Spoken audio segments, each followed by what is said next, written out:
మొన్న ఇచ్చినటువంటి నోటిఫికేషన్ 2/2023 ప్రకారం పోస్టులను పెంచి ఎగ్జామ్ నిర్వహించాలని చెప్పి, అదేవిధంగా ఎవరైతే ఈ ఎగ్జామ్ రాయడానికి అర్హత లేని వాళ్ళు ఉన్నారో, అంటే ఏజ్ అయిపోయినటువంటి వాళ్ళు, అదేవిధంగా ఎగ్జామ్లో పోస్టు రానటువంటి వాళ్ళకు ఎవరికైతే ఉన్నారో వాళ్ళకు 100% గ్రాస్ సాలరీ ఇవ్వాలని చెప్పి, అదేవిధంగా 10 లక్షల వాళ్ళకు రిటైర్మెంట్ బెనిఫిట్ ఇవ్వాలని చెప్పి, అదేవిధంగా ఈ నోటిఫికేషన్ గతంలో ఇచ్చినటువంటి హామీ ప్రకారం మన ఎగ్జామ్ రాసేటటువంటి రెండో ఏఎన్ఎంలకు అందరికీ కూడా ఈ 1 మంత్ వేతనంతో కూడినటువంటి సెలవులు ఇవ్వాలని చెప్పి, వర్క్ ప్రెషర్ పెంచకుండా వాళ్ళకి సెలవులు ఇవ్వాలని చెప్పి, ఆ మిగతా డిమాండ్స్ అన్ని కూడా అదే పిఆర్సీ ఏరియాస్ ఏవైతుందో ఆ పిఆర్సీ ఏరియాస్ కూడా వెంటనే రిలీజ్ చేయాలని చెప్పి, ఈ తదితర డిమాండ్ల పైన ఈ రోజు రాష్ట్రంలో ఉన్నటువంటి రెండో ఏఎన్ఎంలందరూ కూడా ఈ రోజు ఇక్కడ డిహెచ్ కాంపస్ లో ధర్నా కార్యక్రమం నిర్వహించి మన ఎన్హెచ్ఎం చీఫ్ అకౌంటెంట్ ఆఫీసర్ గారికి రిప్రజెంటేషన్ ఇవ్వడం జరిగింది.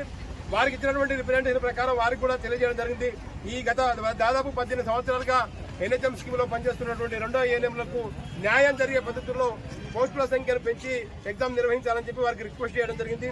అదేవిధంగా ఈ హాలిడేస్ కూడా అలాట్ చేయాలని చెప్పి వాళ్ళందరూ కూడా అర్హతగా లేనటువంటి వాళ్ళకు ఏజ్ రిలాక్సేషన్ లేని వాళ్ళకు 100% గ్రాస్ సాలరీ, తర్వాత రిటైర్మెంట్ బెనిఫిట్ ఇవ్వాలని చెప్పి వారికి రిప్రజెంటేషన్ ఇవ్వడం జరిగింది.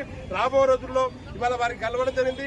మరొకసారి కమిషనర్ గారిని కూడా కలిసి మన హక్కులను సాధించుకునేంత వరకు కూడా ఈ ఆందోళన కార్యక్రమం కొనసాగిస్తాం. అదేవిధంగా మన డిమాండ్ పరిష్కారం అయ్యేంత వరకు కూడా మనం వాళ్ళకి రిప్రజెంటేషన్ ఇచ్చి కలిసి వాళ్ళకు కూడా విజ్ఞప్తి చేస్తాం. మన సెకండ్ ఏఎన్ఎంస్ అందరూ కూడా ఖచ్చితంగా పోస్టులు పెంచుకొని అందరూ కూడా ఉద్యోగం రావాలంటే మీరందరూ కూడా కష్టపడండి. తప్పకుండా ఎక్కువ పోస్టులు పెంచుకోవడానికి ఆస్కారం ఉంది కాబట్టి దాన్ని కూడా ప్రయత్నం చేస్తాం. అందరూ కూడా ఆల్ ది బెస్ట్ చెప్తూ ఈ రోజు వచ్చిన మీ అందరూ కూడా పేరు ధన్యవాదాలు తెలియజేస్తా ఉన్నాం.